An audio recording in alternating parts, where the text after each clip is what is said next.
In 2020, real estate titan Evergrande outlined a bold plan for itself. It was going to conquer Tesla.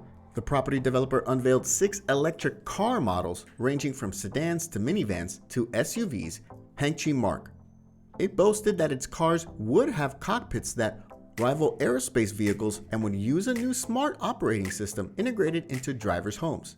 Reports surfaced of its vehicles being suitable to repel extreme hot and cold temperatures, exciting investors.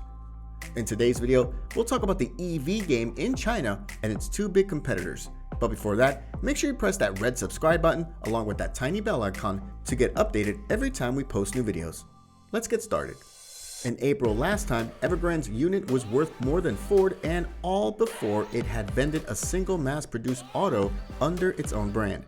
Now, the parent company's debt woes have roiled markets and started demurs at some of the property developer services as controllers grapple with implicit results for a $300 billion pile of arrears.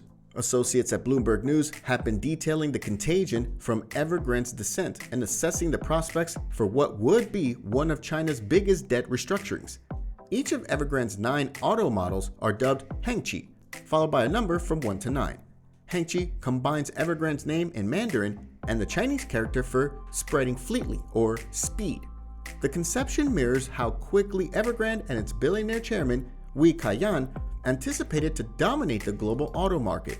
The company said in June 2020 that it wants to be the largest and most influential new energy auto group in the world within 3 to 5 years. 6 months later, it published it would deliver 1 million automobiles per year by 2025 and 5 million by 2035. By comparison, Elon Musk's Tesla produced and vended around cars in 2020. Evergrande broke into the auto industry in 2019 without a performing auto business at the time. Evergrande used its healthcare arm, Evergrande Health, to buy a Swedish auto manufacturer. That time, it spent $23 billion to structure auto product installations, per state-possessed tabloid The Global Times. The company said it has stopped projects after failing to pay its suppliers. One of its installations, just outside Shanghai, showed many signs of exertion and had only a few workers hanging.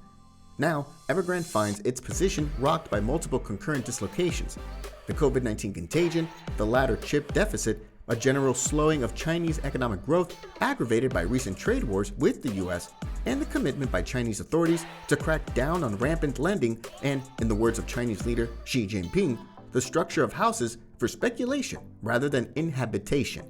With these pitfalls to its business, there should be serious question marks placed on Evergrande's EV plans because the company will presumably need to spend billions more before it's ready to begin production. At this rate, the 2022 launch date for its Hengchi EV lineup seems ambitious at best. So that's all for today's video. Let us know your views in the comments section below.